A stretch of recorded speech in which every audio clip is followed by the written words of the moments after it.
Okay, class, we are going to look at Unit 12, and it is about transport and communication in the whole world. And under this lesson 1, let us define transport and look at different forms of transport used in the whole world, including Rwanda. So what is transport? What is transport? Transport refers to the movement of goods and passengers from one place to another. We are emphasizing movement of goods and passengers. We are trying to avoid words like services because we believe these passengers traveling are the ones to provide or enjoy services. After all, services are invisible, they are not tangible, and this is why we avoid using this word in the definition. Places where journeys start and end are called terminals. In transport, points where journeys start and end are called terminals. Terminals for land transport are called bus stations or train stations.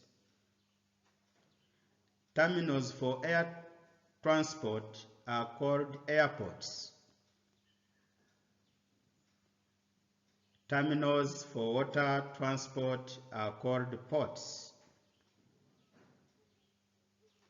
In short, buses and cars stop at stations, aeroplanes land at airports, and boats and ships anchor on ports. There are two types of ports underwater transport. These include seaports and inland ports. The seaports are on coastal areas or on coasts, and inland ports are ports within the interior of countries. They are not on the coast. Every port needs a productive hinterland. This is very important. Every port needs a productive hinterland. What is a hinterland? A hinterland is an area served by the port. For example, we have Port Mombasa in Kenya, and it serves countries like Rwanda, Uganda. So Uganda and Rwanda are hinterlands of Port Mombasa.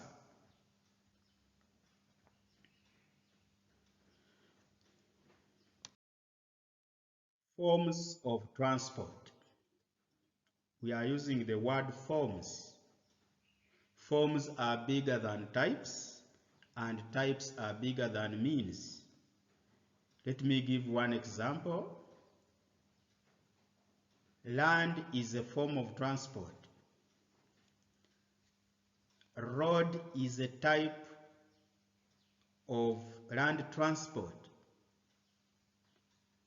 And a car stands for means used on road. So we have three major forms of transport used all over the world, and these forms include land transport, water transport, and air transport. What is land transport? Land transport is the type of transport that operates on land. It operates on land, it's obvious. Then we have different types of land transport. We shall even discuss others in other lessons to come. But type number 1 is human portage or portage.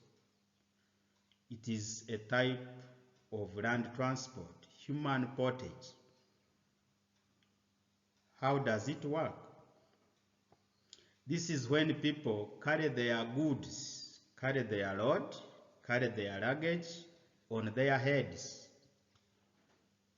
on their backs, in their hands, and move on foot. It is very common in our poor countries. Most of the countries in Africa use human portage. We walk on foot, we carry goods on our backs, on our heads, and in our hands. This illustrates the photograph here illustrates human portage transport. These are people carrying goods on their heads, moving or walking, and here is a vehicle. Maybe they want to load these goods on a vehicle, but they are carrying them on their heads. Then we have advantages of human portage. Advantages of human portage transport. What are the good things of using this human portage transport? It helps in inaccessible areas. It is the best to use in remote areas where cars may not reach. It is cheap. You don't pay anything. It needs only physical energy. It does not require any skills. You don't need to have gone to school in order to carry goods on your heads. You only need physical fitness. Disadvantages of human portage. It is very slow compared to other forms of transport and other types. For example, you cannot compare human portage with air transport, with road transport.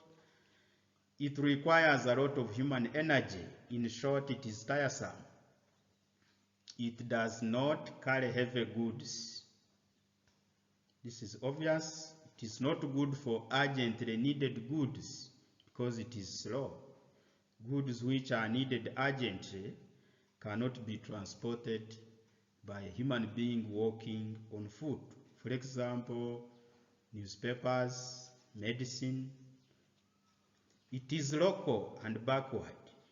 If somebody sees you walking on foot when others are on a bus,